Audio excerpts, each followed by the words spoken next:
கர்த்தருடைய பரிசுத்த நாமத்துக்கு மகிமை உண்டாவதாக. என்னாகமம் 6ஆம் அதிகாரத்தை பார்க்க போகிறோம். இந்த அதிகாரத்தில் மோசேயை பார்த்து இசப்பா சொல்கிறாங்க, நீ இஸ்ரவேல் புத்திரர்கிட்ட சொல்லணும். என்னென்னா, அதாவது இந்த அதிகாரம் 2 முக்கியமான காரியங்களை குறித்து பேசுது. என்னென்னா, ஒரு முக்கிய அம்சங்கள்னால் நசரேய பிரமாணம், அடுத்து ஆசாரியர்களுடைய ஆசீர்வாதங்கள், அதை பற்றி தான் பார்க்க போகிறோம். இப்போ தேவனுக்காக ஒருத்தவங்க என்ன பண்ணுறாங்க, நசரேயனாக அவங்கள அர்ப்பணிக்க விரும்புகிறாங்க அப்படின்னா அவங்க என்ன பண்ணணும் அப்படிங்கிறத தேவன் சொல்கிறாங்க. சொல்லும் போது என்னென்னா, அவங்க திராட்சரசம் மதுபானத்தை என்ன பண்ணக்கூடாது, எடுக்கக்கூடாது.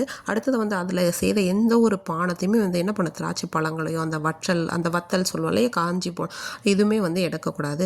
அதாவது அவங்க ஒரு நசரேயனாக இருக்கிறாங்க அப்படிங்கிற நாள் எல்லாத்துலேயும் என்னென்னா, அந்த திராட்சை செடி அந்த விதையிலேருந்து அதோட தோல் வரையினால் செய்யப்பட்ட எதையுமே என்ன பண்ணக்கூடாது, அவங்க சாப்பிடக்கூடாது.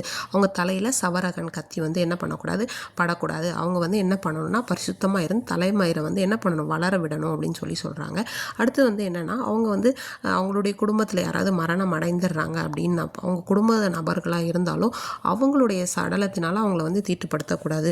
ஒருவேளை அவங்களுடைய பிரமாணங்களை அவங்க மீறிடுறாங்க, அவங்களுடைய ஏதோ ஒரு காரியங்கள்னால அவங்க மீறிடுறாங்க. அப்படிங்கும் போது என்ன ஆகும்னா, அவங்களுடைய தலைமையை அவங்க என்ன பண்ணணும், சிறை தரணும். மொட்டை அடிச்சுட்டு 8ஆவது நாளில் தேவனுக்குன்னு சில பலிகளை செலுத்தணும். சர்வாங்க தகன பலியையும் செலுத்திட்டு பாவ நிவாரண பலியை செலுத்திட்டு தேவனுக்காக என்ன பண்ணணும், அவங்கள பரிசுத்தப்படுத்தணும் அப்படின்னு சொல்கிறாங்க.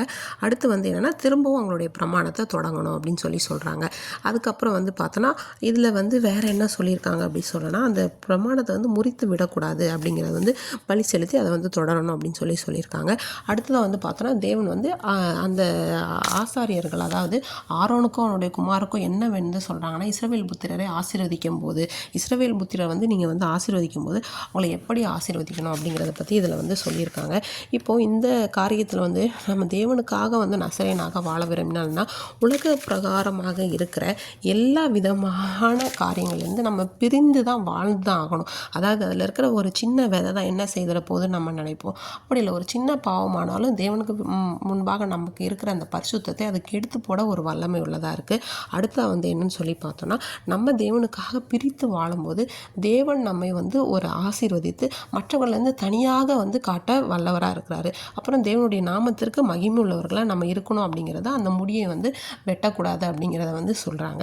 அடுத்தது அவர்களை ஆசீர்வதிக்கும் போது என்ன சொல்கிறாங்கன்னா, கர்த்தர் உன்னை ஆசீர்வதித்து காக்க கடவர், கர்த்தரோடைய முகத்தை பிரகாசிக்க பண்ணி உங்கள் மேலே கிருபையாக இருப்பார், அவர் உங்கள் மேலே பிரசன்னமாக இருப்பார், உங்களுக்கு சமாதானத்தை கொடுப்பார் அப்படிலாம் சொல்கிறாங்க. இன்றைக்கி கூட தேவன் கொடுத்த ஆசீர்வாதத்தை உங்கள் ஒவ்வொருடைய குடும்பங்களிலும் அளவில்லாமல் கட்டளையிட்டு உங்களை ஆசீர்வதித்து அவருடைய சகல ஆசீர்வாதத்தினாலும் உங்களை குடும்பமாக நிறைத்து வழி நடத்துவாராக. ஆமீன்.